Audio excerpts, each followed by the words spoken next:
RMC Bonjour. Ça vous concerne.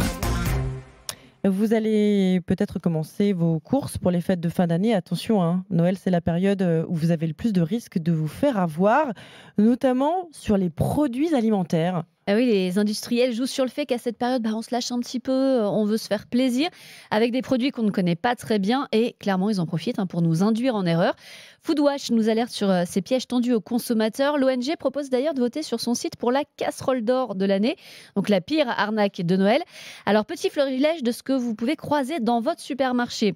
Par exemple, vous prenez votre foie gras et puis juste à côté, vous voyez un petit confit d'oignon qui irait bien avec. Alors hop, vous le prenez. J'adore en plus le confit d'oignon. Eh ben oui, mais sauf que ce petit confit d'oignon, parce qu'il est à côté du foie gras, peut coûter 4 fois plus cher que le même 2 rayons plus loin.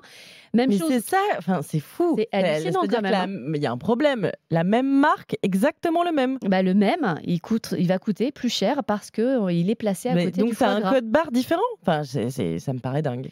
Ah, ça va peut-être pas forcément être exactement le même, mais c'est Ouais. Non, mais ça vaut le coup de mais faire attention. c'est la même chose, Oui, c'est la bien même qualité, c'est la même Ouais. même chose. Vous savez, pour les petites bouteilles de citron à côté du saumon fumé, Oui. ça va bien avec ça aussi. Bah oui, bien sûr. 3 € de plus au litre que les jus de citron qui sont dans leur rayon habituel. Mm. Donc là, c'est un prix quand même En complètement gros, vous dingue. ne faites pas avoir par les rayons tout beaux avec les guirlandes et tout ça, quoi. C'est ça, et puis c'est vrai que c'est tentant, on n'y pense pas, on y pense parce que c'est à côté. Bah oui. Mais il faut aller voir dans le bon rayon. Et comme c'est des produits en plus qu'on n'a pas trop l'habitude d'acheter, on ne se rend pas compte qu'ils sont beaucoup trop chers. Et il y a aussi le packaging, l'emballage, en fait, qui joue beaucoup. Oui, vous voyez un emballage un petit peu luxueux qui vous promet un produit chic et cher, comme de la truffe, alors qu'il n'y en a quasiment pas dans la recette. Ça, c'est un grand classique. Ou alors je l'aime beaucoup celui-là, le succédané de caviar de Nordland, vendu. Le succédané de caviar, vendu plus de 54 € le kilo, alors qu'il n'y a que des œufs de lompe et puis surtout beaucoup d'additifs. Et puis vous avez aussi les petits dés de saumon de luxe de chez Lidl, un bel emballage bleu nuit. Il y a une petite fenêtre transparente, vous voyez bien les petits morceaux de saumon qui ont l'air bien appétissants.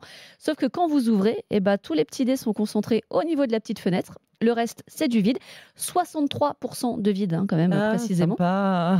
Et puis, il y a les produits sans, mais avec. Vous savez, tous ces produits qui marquent sans conservateur, sans arôme artificiel, ça nous met en confiance, sauf que c'est pas pour ça qu'il n'y a pas plein d'autres choses qui, elles, sont pas forcément très saines, très bonnes pour la santé. Bon, Géraldine, comment on fait pour pas se faire avoir ? Il n'y a pas 36 solutions. Déjà, on ne fait pas confiance à la face avant du produit.